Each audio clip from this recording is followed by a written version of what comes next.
il a vu comment la puissance de Dieu se manifestait. Et lui est parti aussi pour être touché par le Seigneur. Il est resté là-bas quelques jours. Mais il n'avait pas été touché. Il était triste. Alors qu'il s'apprêtait à retourner à Londres, il est parti chez le serviteur de Dieu, chez le pasteur de cette église-là. Le pasteur n'était pas là. Il n'y avait que sa femme.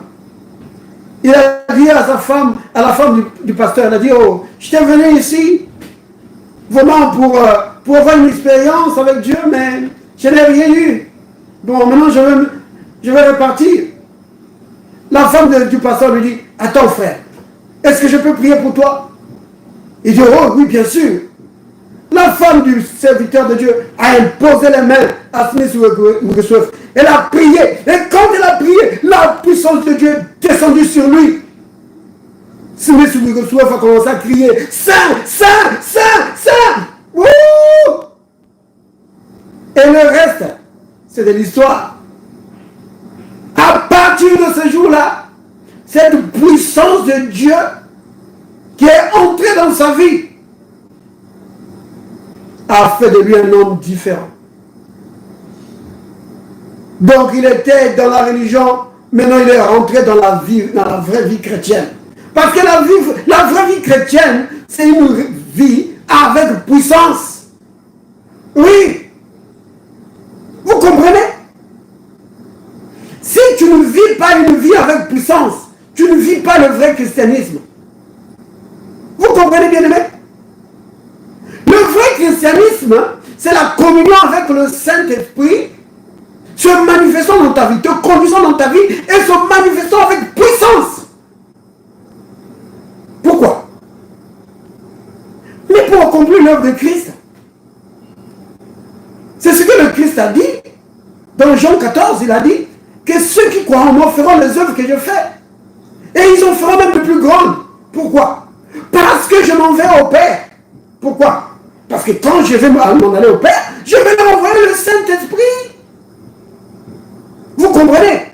Sans le Saint-Esprit, il est impossible de vivre vraiment le vrai christianisme. C'est pas possible. C'est pas possible. C'est le Saint-Esprit qui nous fait triompher. Vous comprenez? Donc, quand tu viens au Seigneur, tu reçois la vie éternelle. Le Saint-Esprit vient en toi. C'est très bien. Mais ça, c'est une dimension. C'est-à-dire que ne te contente pas juste de ça, de dire que non, oh, quand j'ai reçu la vie éternelle, quand j'étais né de nouveau, j'ai reçu le Saint-Esprit. C'est très bien. Mais il y a plus, bien aimé. Dieu veut te donner encore. C'est pourquoi il dit que tu dois avoir soif. Soif de quoi? Soif du Saint-Esprit. Que Dieu te remplisse du Saint-Esprit. Une fois qu'il t'a rempli du Saint-Esprit, il faut continuer à avoir soif. Soif de quoi? Du Saint-Esprit, pour qu'il te remplisse encore. Parce que le baptême du Saint-Esprit, c'est pas un événement unique. C'est un événement que tu peux vivre encore et encore et encore et encore et encore et encore et encore.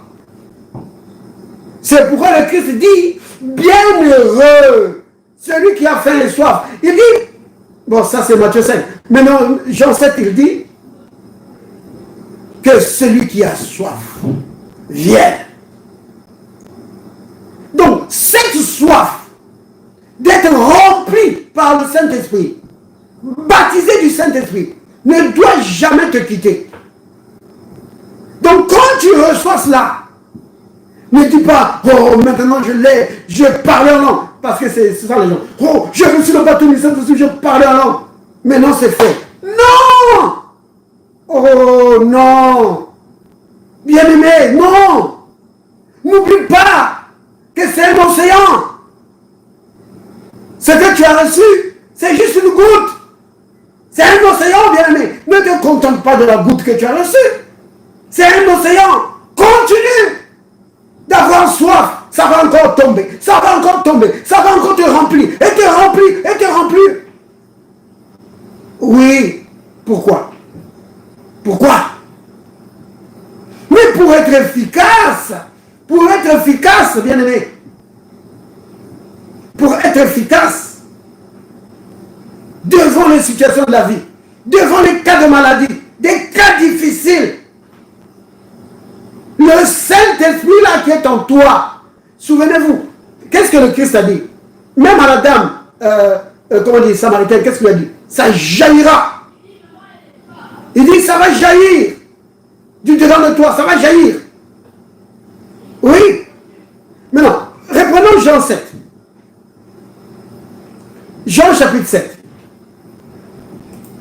Au verset 37. Regardez, qu'est-ce que le Christ dit? Le Christ dit ceci. Il dit, si quelqu'un a soif, qu'il vienne à moi et qu'il boive. Celui qui croit en moi, les fleuves d'eau vive couleront de son sein. Vous voyez? Donc, ça jaillit, ça coule du dedans de toi. Le Saint-Esprit jaillit du dedans de toi, ça coule. Ça coule vers où? Mais vers les hommes qui t'entourent, vers les gens qui t'entourent. Quand tu rencontres un besoin, par exemple quelqu'un qui est malade, ça jaillit du dedans de toi, boum, ça détruit les œuvres du diable.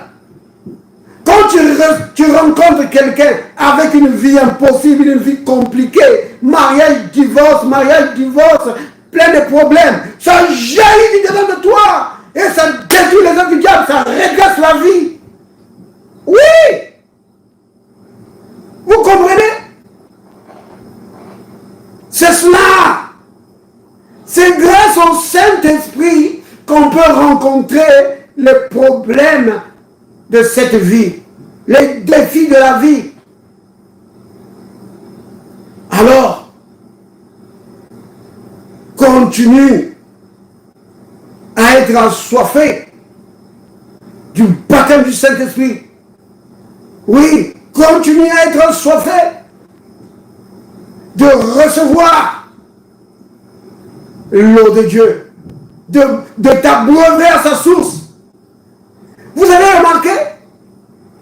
Le Christ, ça c'est à la dame samaritaine qu'il a dit, que quand tu bois de son eau, alors l'eau là qu'il te donne, ça fait de toi maintenant une source.